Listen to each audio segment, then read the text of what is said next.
بسم اللہ الرحمن الرحیم۔ ناظرین محترم، اہل بیت کونسل انڈیا کی جانب سے ہر سال منعقد ہونے والی پیغام عاشورہ کانفرنس اس سال کرونا کال کی وجہ سے ویبینار کی شکل میں منعقد کی جا رہی ہے، عاشورہ ویبینار۔ اور آج ہم مختلف علماء کرام سے استفادہ کریں گے، ان کے بیانات سے۔ ظاہر سی بات ہے کہ قیام عاشورہ اپنے اندر بے شمار دروس کو سمیٹے ہوئے ہے۔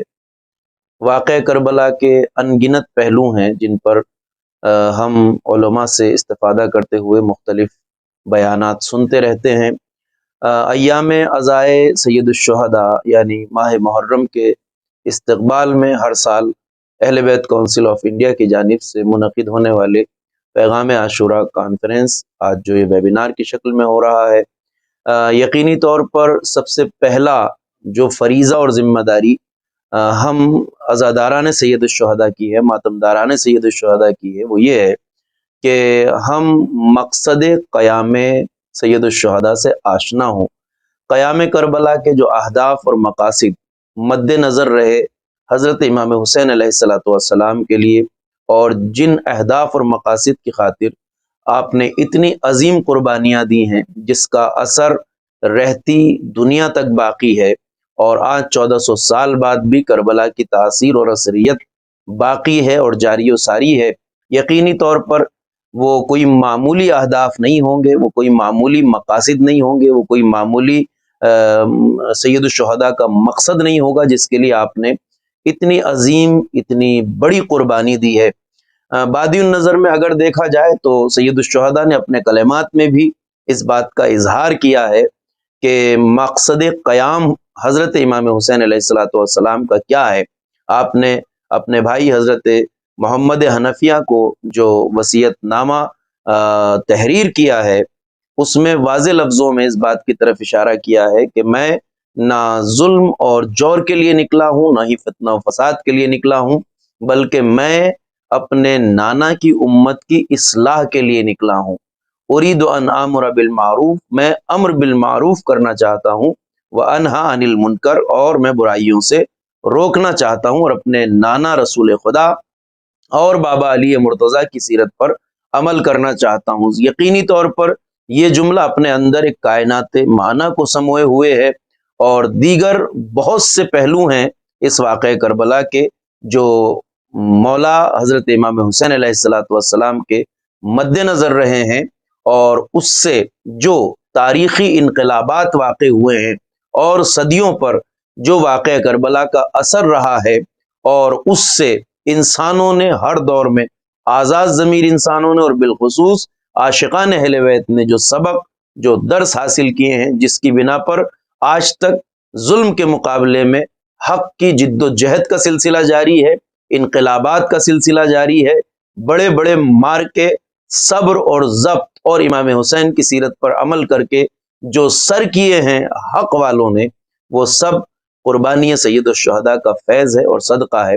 ہم مختلف علماء کرام سے آج انشاءاللہ ان کے بیانات اسی حوالے سے ملاحظہ کریں گے، سنیں گے، اور ان اسباق کو اپنی زندگی میں جگہ دیں گے۔ اجلاس مبلغین عاشورہ اور عاشورہ کانفرنس جو ہر سال منعقد ہوتی رہی ہے، آج ویبینار کی شکل میں منعقد ہو رہی ہے، اور آج کے اس پروگرام میں، اس کانفرنس میں ہمارے مہمان خصوصی ہیں اہل البیت ورلڈ اسمبلی کے جنرل سیکریٹری آیت اللہ جناب رضا رمضانی صاحب دامہ عزہ الشریف۔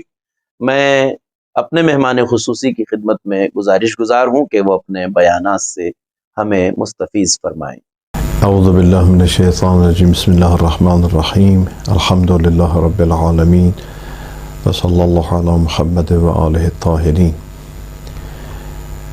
در ابتدا لازم هست تشکر بکنم از عزیزان روحانی که این مجلس رو منعقد کردن که معمولا قبل از ماه محرم الحرام این جلسه منعقد میشه، ارتقاء سطح علمی باشه برای خود مبلغان ما که بتونن انشاءالله در ماه محرم به نحو شایسته تبلیغ بکنن و اون وظیفه و رسالت دینی خودشون رو به بهترین شکل انجام بدن. تسلیت عرض میکنیم ماه حزن و اندوه رو، ماه محرم رو، ماه شهادت امام حسین علیه السلام و یاران با وفایش.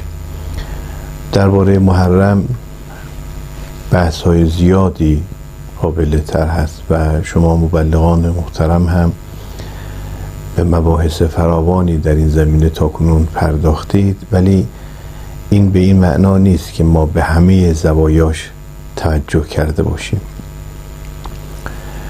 من در ابتدا اشاره میکنم به این نکته که ما درباره واقعه عاشورا به 3 نکته اساسی باید توجه داشته باشیم.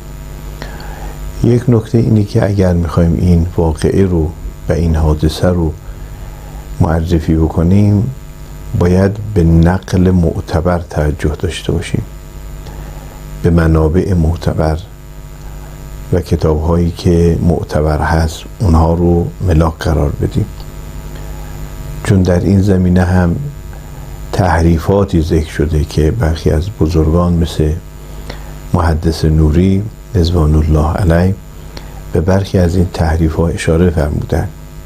بعضی چیزها رو خوب کم و زیاد کردن و لذا خوب مهمه در این زمینه که کتاب‌های معتبری که نوشته شده و زیاد هم هست الحمدلله، مثل لحوف و ارشاد و مقتل مقرم و خیلی از کتاب‌های دیگر، میتونید شما به این کتاب‌ها مراجعه بفرمایید. نکته دوم بحث در رابطه با تحلیل واقعه هست.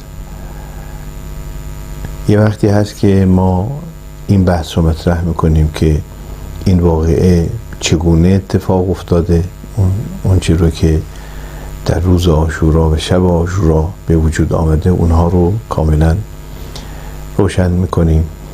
حرفایی که امام حسین علیه السلام زده، یاران با وفایش زدن در شب عاشورا، در روز عاشورا، رجزهایی رو که اصحاب خواندن، حرفهایی رو که سپاه دشمن گفته و شهادت یاران امام حسین علیه السلام به چه صورت بوده، چقدر بی‌مهری ها نسبت به امام حسین داشتن. خب اینا بحث هایی است که به چگونگی مربوط میشه، اما یک بحث مهم تحلیله. چه اتفاقی رخ داد که بعد از 50 سال سر نوی رسول خدا بالای نیزه گذاشته شد؟ چه اتفاقی پیش آمد که حدود 28 سال یا 29 سال بعد از رحلت پیغمبر قرآن رو بالای نیزه گذاشتن؟ یه وقتی قرآن صامت بالای نیزه گذاشته میشه، یه وقتی قرآن ناطق بالای نیزه گذاشته میشه. چه اتفاقی افتاد؟ این باید تحلیل بشه. چه انحرافی رخ داد که به این مرحله برسه؟ خب این از اون نکته های بسیار مهمی است که باید بهش پرداخته بشه و این میشه در حقیقت در خصوص چرایی واقعی عاشورا. بحث سومیم که باید بهش توجه داشته باشیم تطبیقه، یعنی عاشورا یک زمانی اتفاق افتاد به واسطه یک چرایی و بعد فاجعه آمیزترین صحنه ها در روز عاشورا اتفاق افتاد و سپاه کفر هیچ رحمی نکردن بر رسول خدا و آل الله و حریم آل الله رو شکستن، بی‌مهری کردن، اهانت کردن. خب اینا در جای خودش مهمه، باید بحث بشه. اما نکته‌ای که هست اینه که امروزه اگر نسبت به دین، به شرف، به عزت آدمی ضربه وارد بکنن و میخوان دین رو از نسل امروز جامعه بشری بگیرن، احکام دینی رو میخوان تعطیل بکنن، آیات الهی رو میخوان تعطیل بکنن، خب به هر حال این پیش بینی شده زمانه‌ای میرسه که از اسلام فقط اسمش باقی میمونه لا یبقی من الاسلام الا اسمه و من القرآن الا خطه، و از قرآن هم فقط خطش باقی میمونه. معنای قرآن، محتوای قرآن، عمل به قرآن، اینها کمتر مورد توجه قرار میگیره. پس امروز ما باید پیام ها و درس های عاشورا رو مورد توجه قرار بدیم. اینا خیلی مهمه. چه درس های امروز باید بگیریم؟ امام حسین علیه السلام که الگو هست برای ما، اینا نکته هاییست که باید ما بهش توجه داشته باشیم. پس یکی نقل درست است، یکی تحلیل درست است و یکی هم تطبیق. من در این فرصت کوتاه به برخی از نکاتی رو که به نظر میرسه خیلی فشرده عرض میکنم. خب به هر حال به برخی از ابعادی که مربوط به این نهضت هست، یکی از اون نکته ها غیرت دینی است. امام حسین علیه السلام مظهر غیرت الله است و لذا نسبت به دین خدا و قانون الهی و ناموس الهی غیرت می‌ورزد و حتی اگر لازم شد خون خود را هم می‌ریزد برای اینکه دین خدا زنده بماند. لذا ما بر حسین علیه السلام که سلام می‌دهیم بر خون خدا. السلام علیک یا ثار الله و ابن ثاره. و خود حضرت هم فرمود که از دین خدا حمایت بکنید. لذا می‌فرماید فحاموا عن دین الله و ذبوا عن حرم رسول الله. دفاع کنید از حرم رسول خدا. یا در جای دیگه می‌فرماید انا ادعوکم الی کتاب الله و سنت نبیه. من شما را دعوت میکنم به کتاب خدا و سنت پیغمبر. چرا؟ فان السنت قد امیتت و البدعه قد احییت. برای اینکه سنت ها از بین رفته، سنت پیغمبر از بین رفته، تعطیل شده و بدعت ها احیا شده. بعد میفرماید ان تسمعوا قولی، شما حرفم رو بشنوید، و تطیعوا امری، اطاعت بکنید اون چه رو که من گفتم. اهدکم سبیل الرشاد، تا راه درستی و راه رشد رو بفهمید و درک بکنید. اون وقت در جای دیگه حضرت میفرماید که من رأى سلطانا جائرا مستحلا لحرم الله ناقضا لعهد الله مخالفا لسنت رسول الله صلی الله علیه و سلم یعمل فی عباد الله بالاثم والعدوان فلم یغیر علیه بفعل ولا قول کان حقا علی الله ان یدخله مدخله و ان هؤلاء قد لزموا طاعت شیطان.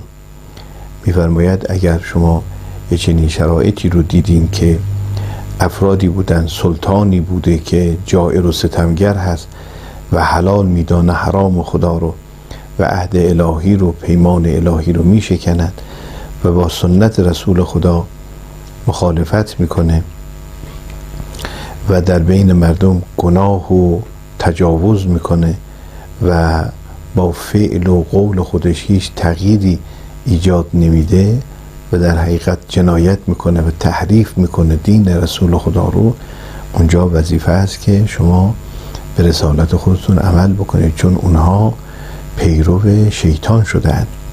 خب این از نکته های مهمی است که باید بهش توجه داشته باشیم که اگر دین خدا مورد بیمهری قرار بگیره. نکته دیگر امر به معروف و نهی از منکر هست که از خود کلام امام حسین استفاده میشه. یکی از چیزهایی که ما باید بهش توجه داشته باشیم اینه که ببینیم خود امام حسین علیه السلام چگونه بیان میکنه و چه اهدافی رو و چه انگیزه هایی رو برای قیام خودش به ترسیم میکشه. میفرماید انی لم اخرج عشرا ولا بطرا ولا ظالما ولا مفسدا. خب من برای خوشگذرانی و ظلم و ستم و اینها که خروج نکردم، بلکه خروج کردم انما خرجت لطلب الاصلاح فی امت جدی. من خروج کردم برای اینکه اصلاح کنم امت جدم رو. اگر انحرافی رخ داده، اگر بدعتی رخ داده، این باید از بین بره. اینا باید به آگاهی برسن، اینا جهلشون باید از بین بره، اینا حیرتشون باید از بین بره. لذا می‌فرماید در همان زیارت 40 و بذل مهجته فیک لیستنقذ عبادک من الجهاله و حیرت الضلاله.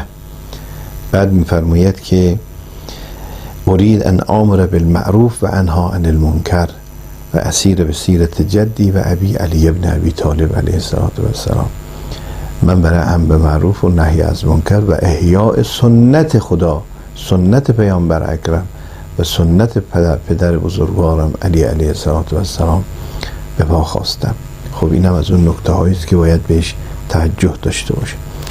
نکته دیگری که باز هم از کلمات امام حسین استفاده میشه این است که حضرت در یک جایی میفرماید اللهم انک تعلم، خدای خودت میدانی، انه لم یکن ما کان منا تنافسا فی سلطان ولا التماس من فضول الحطام.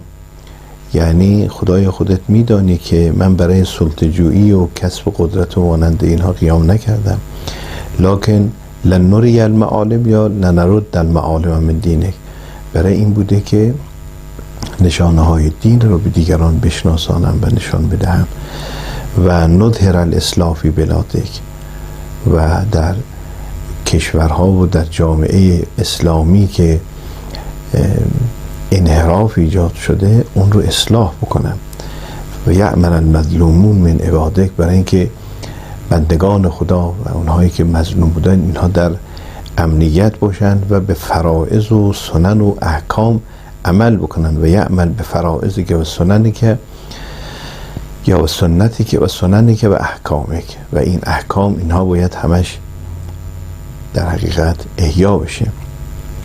ظلم ستیزی و عدالت طلبی، در تعبیر حضرت میفرماید که الا ترون ان الحق لا یؤمل به و ان الباطل لا یتناهى فلیرغب المؤمن فی لقاء ربه انی لا اری الموت الا سعاده ولا الحیات مع الظالمین الا برما. مگه شما نمیبینید که باطل داره در جامعه منتشر میشه و به حق عمل نمیشه؟ اینجاست وظیفه هر مؤمن است. این نکته رو بزرگواران توجه داشته باشن. نمیفرماید فلیرغب الحسین، کار حسین فقط نیست. اگر باطل داره انجام میشه و مردم به حق توجه ندارند و جامعه منحرف از حق شده است، نمیفرماید فلیرغب الحسین یا فلیرغب الامام، نمیفرماید، بلکه میفرماید فلیرغب المؤمن. مؤمن به وظیفه خودش و رسالت خودش باید عمل بکنه و این نکته بسیار مهم است. و حریت و آزادگی، این هم در کلام امام حسین علیه السلام هست. در یه تعبیر میفرماید وای حکم یا شیعة آل ابی سفیان و ان لم یکن لکم دین و کنتم لا تخافون المعاد فکونوا احرارا فی دنیاکم. اگر شما دین ندارید، اگر معتقد به معاد نیستید، باور ندارید معاد رو، لااقل آزاد باشید در دنیای خودتون، آزاد مرد باشید. مجموعه این عبارات رو شما برای مردم بگید. از این عبارات زیاد ذکر شده، عباراتی رو که از مدینه تا مکه و از مکه تا کربلا که نگذاشتن به کوفه برسد، امام علیه السلام او رو با لب تشنه شهید کردن و به شهادت رساندن. این عبارات رو برای مردم بگویید و مردم رو بیدار کنید و بدون اینکه افراطی باشه، تفریطی باشه. اسلام و اون چیزی رو که اتفاق افتاد در کربلا برای رعب و وحشت نبود، برای این بوده که با خودکامگان مبارزه باید کرد. این درس مهم هست. با خودکامگی، با استبداد، با ظلم، با استکبار و اونهایی که میخوان ضربه بزنن به جامعه بشری، با اونها باید مبارزه کرد. پیغمبر هم همینطور بوده است. جنگ رو بر پیغمبر تحمیل کردن، مشرکان جنگ رو بر پیغمبر تحمیل کردن، پیغمبر مقابله با شرک نمود، مقابله با کفر کرد. این از اون وظایف مهمی است که بر عهده ما گذاشته شده که ما باید درس بگیریم و پیام بگیریم که امام حسین علیه السلام تمام هستیش رو، خودش رو، بچه هاش رو، عزیزانش رو، فرزندانش رو، همه رو در طبق اخلاص گذاشت و عرض میکند خدایا چون تو میبینی این صحنه‌های تلخ برای من زیبا خواهد بود، همونطوری که خواهرش زینب سلام الله علیها میفرماید ما رأیت الا جمیلا، خود امام حسین علیه السلام هم همینطور. وقتی که حضرت علی اصغر سلام الله علیه به شهادت میرسه با اون نکاتی که در تاریخ ذکر شده، عرض میکنه خدایا چون همه اینها در معرض دید تو هست، این امر رو بر من آسان میکند، چون همه اینها برای تو بوده است. و لذا حرکت امام حسین علیه السلام من الله بود، از خدا بود، الی الله بود، به سوی خدا بود، لله بود و رضا الله بود، برای خدا بود و برای رضایت الهی بود. امیدوار هستم که خدای متعال به همه ما توفیق بده که بتونیم به وظیفه و رسالت دینی خودمون در ایام محرم عمل بکنیم. مجددا تشکر میکنیم. انشاءالله در یه فرصت مناسبی با توجه به وضعیت کرونا و مشکلات دیگر این توفیق حاصل نمیشه، در یک فرصت مناسبی انشاءالله خدمت شما خواهیم رسید و عرض ادب خواهیم داشت و تشکر خواهیم کرد از زحمت هایی رو که میکشید و انشاءالله موفق و مؤید باشین. السلام علی الحسین و علی علی ابن الحسین و علی اولاد الحسین و علی اصحاب الحسین و رحمت الله و برکاته. آئیے ناظرین محترم، اب ہم استفادہ کرتے ہیں حجت الاسلام والمسلمین عالی جناب مولانا سید محسن تقوی صاحب قبلہ امام جمعہ شیعہ جامع مسجد کشمیری گیٹ کے بیانات سے۔ میں گزارش کر رہا ہوں کہ آپ اپنے بیانات سے ناظرین کو مستفیض فرمائیں۔ بسم اللہ الرحمن الرحیم۔ قال رسول اللہ صلی اللہ علیہ وآلہ ان الحسین مصباح الہدی و سفینۃ النجاہ۔ حضرات، پیغام عاشوراء کے عنوان سے اس ویبینار میں شرکت کا شرف حاصل ہوا، یہ واقعاً بندے کے لیے بہت بڑی سعادت ہے، اور بندہ منتظمین ویبینار پیغام عاشوراء کو واقعاً مبارکباد کے لائق تصور کرتا ہے کہ انہوں نے ان حالات میں کہ جب ہم جس طرح سے سال سے اس طرح کی کانفرنس منعقد کرتے رہے ہیں، اور اس بار کرونا وائرس کی بنا کے اوپر ہم وہ کانفرنس نہیں کر پا رہے ہیں۔ بہرحال پیغام عاشوراء کے موضوع کے اوپر اظہار خیال جو ہے وہ دانشوران کو کرنا ہے۔ بندہ بھی چند عرائض کو اس سلسلے کے اندر پیش کرنا چاہے گا۔ حضرات، جس حدیث کی تلاوت کا شرف حاصل کیا ہے، پیغمبر اسلام نے اس حدیث میں امام حسین علیہ السلام کو مصباح الہدی یعنی ہدایت کا چراغ فرمایا ہے۔ امام حسین علیہ السلام واقعاً ہدایت کا چراغ تھے۔ امام حسین علیہ السلام کا مقصد اور ہدف ہدایت مردم تھا۔ امام حسین علیہ السلام جن حالات کے اندر جی رہے تھے اور جس طرح کے حالات امام حسین علیہ السلام کے سامنے تھے، یہ وہ دور تھا کہ جس میں ہدایت گم ہو چکی تھی۔